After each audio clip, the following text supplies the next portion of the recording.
So when I was in junior high, I fell in love with the writings of Kurt Vonnegut Jr. I literally absorbed everything the man had to write.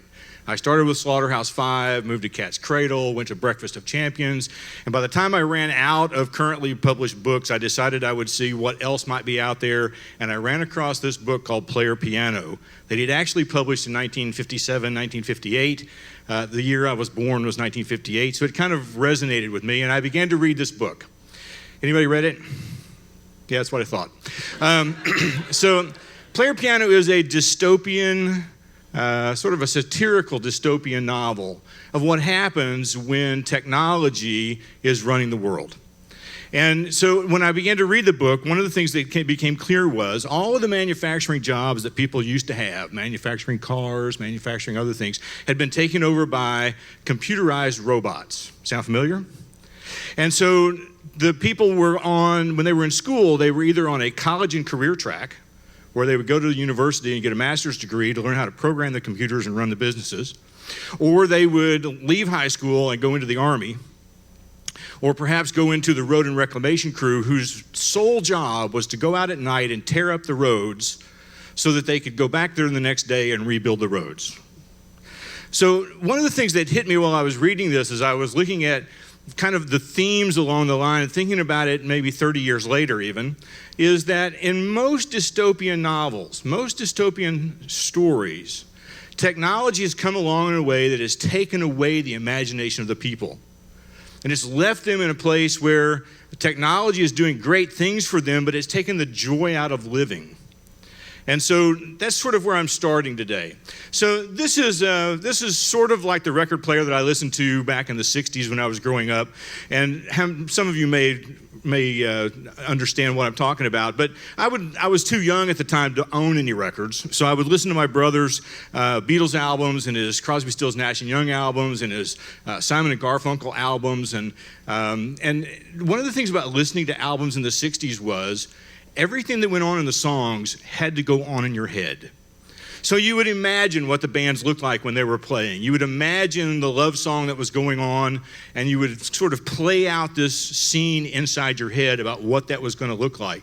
My favorite growing up was Maxwell's Silver Hammer by the Beatles. I could imagine that song in a video in my own head easily every day. And then in the 80s, MTV came out and totally destroyed everything we know about music today.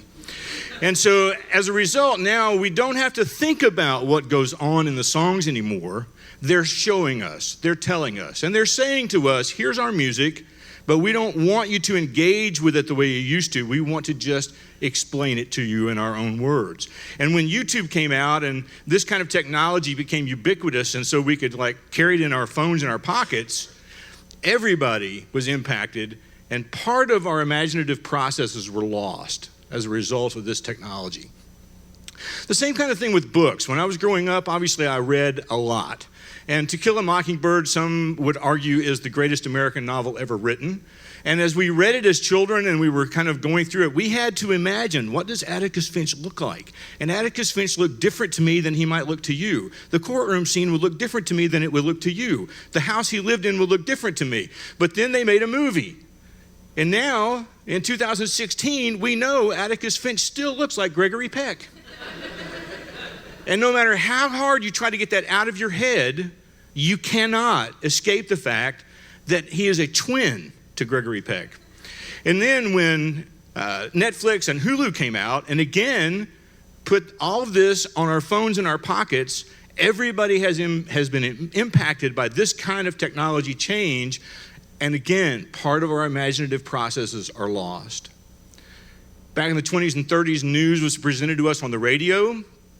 Families would gather around in the living room and they would listen to the news, and news commentators had to be very descriptive. They had to paint a picture for the people who were listening about what was going on.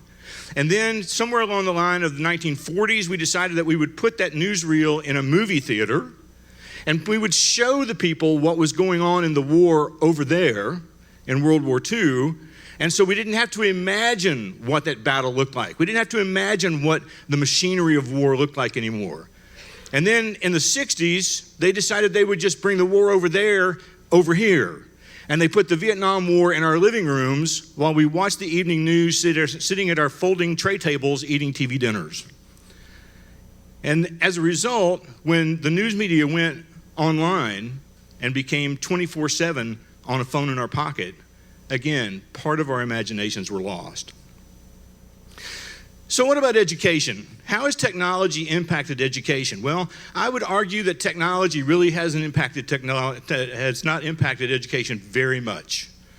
What kids are used to doing with their devices at home and out in the real world and the real kinds of things that they want to do, we don't let them do that in the classroom. We tell them to put those devices away so that they can pay attention to what's going on.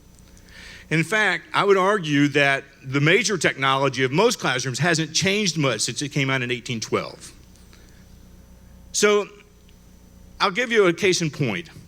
When I was growing up, one of the favorite phrases of my kids, when I was growing up, I had to do essays handwritten on paper. Teachers would hand me mimeographed sheets of handouts. Love to smell those. And we would fill in the blanks as they lectured at the front of the class. Or they would give us a 15-page multiple choice test because you could only get 3 questions on a page. And we would waste an entire sheet of paper putting 3 little circles trying to decide which letter was the correct one. And then when we went to technology integration, 2 words that have such important weight and have done so little for us. Technology integration at first was we took what was used to be handwritten and we decided we would put it in Microsoft Word. We took those handout sheets and we decided to put it in PowerPoint in the front of the class. And we took those tests and we put them on a Scantron bubble sheet so that the teachers could just run them through a machine and let the technology grade them for us at really, really good speed. And then when the cloud came along, we moved out of Microsoft Word into Google Docs. We moved out of the PowerPoint files and we put them in Nearpod so that we could put them out to everybody's devices. And we took the Scantron sheets and we put them in Kahoot so that we could gamify assessment in the classroom. And kids love it. Teachers love it. And it's great. Sort of. When we think about education and technology, there is sort of a Bloom's taxonomy of how technology should be used in the classroom. We call it the SAMR model. And the SAMR model starts with something like substitution. It works into augmentation. It goes into modification until you come out at the far end where you're really, really in depth with technology when you redefine what's going on. And I would argue that most of the things that we've done with technology in the classroom have been right over here with the substitution model. And as a result, because all we've done is we've just moved from paper to Word to Google Docs. We're still doing the same things. As a result, in education, our imagination has been lost as well. So people say, well, maybe if we change teaching, that'll solve the problem. Let's change teaching because we need to be able to teach better with technology. And to that I say that you've missed the point. Because good teaching is good teaching is good teaching, whether you have technology or not. Good pedagogy is good pedagogy. What we have to do is change learning. We need to fix the way kids are giving us the material back to us so that they're not just regurgitating things on a page for us anymore. We come back to the SAMR model and we look at what's going on from end to end, and we see that to get from substitution to redefinition requires imagination, and we have spent decades draining the imagination out of our students in the classroom. So where do we start? Well, ed reformers and legislators and all the talking heads say that we start with standards. We got to have more rigorous standards, give us harder tests. If we can do that, we will fix education. And to that I say, you have again missed the point. You don't solve education and change learning by changing standards. You do it by looking at students. We have to go where the kids are. We have to figure out who they are, what they want, who they want to be, what they want to do in life. And so if we look at this SAMR model and the 2 opposing ends again, we see that really the substitution section is really working for the teacher. It makes our life really simple because it can speed things along for us now. But the redefinition part is specifically for the student because if you, and I know you can't read that from the back of the room, but if you could, it would say, does the tech allow for the creation of a new task previously unconceivable? Are the kids doing something they cannot do at all without the technology? And for the most part, I have to say no. But to do that, imagination, again, is required. And we got to figure out a way how to get the imagination back into kids. And one of the ways I think that is working in the STEM community, it's working at our school, is to give kids real-world problems. Now, PBL, problem-based learning, has been around for a long time. But the idea is we don't just make up a model of something that sounds real. We have to give kids something that's actually important for them. And so I would argue that transportation is one of those things. Transportation is one of those things that has to be done in a real-world environment. We have a crumbling infrastructure in our society. And our kids, elementary kids, middle school kids, high school kids, they have a voice in how to collaboratively work to fix the problem. I would also argue that medicine is part of that real-world scenario. These kids want to be involved in knowing how to solve problems like cancer and Parkinson's and Alzheimer's disease. Water is a serious problem on the world right now. Our kids have grown up with some of the most polluted waters in the world in the history of mankind. They want to know how to get fresh water to people around the world. They want a voice in that talk. And education itself is something that our kids need to be involved in, working on real-world solutions about how to find out how to solve this problem for themselves and the kids that come along behind them. So in our school and schools across the nation, we're using something similar to this called the D-School process from the Stanford School of Design. And it's a great little concept. And it starts with the fact that we put kids in small groups, we give them a scenario of a problem that is real in the world, and they go out and they talk to people who the problem impacts to empathize with those people.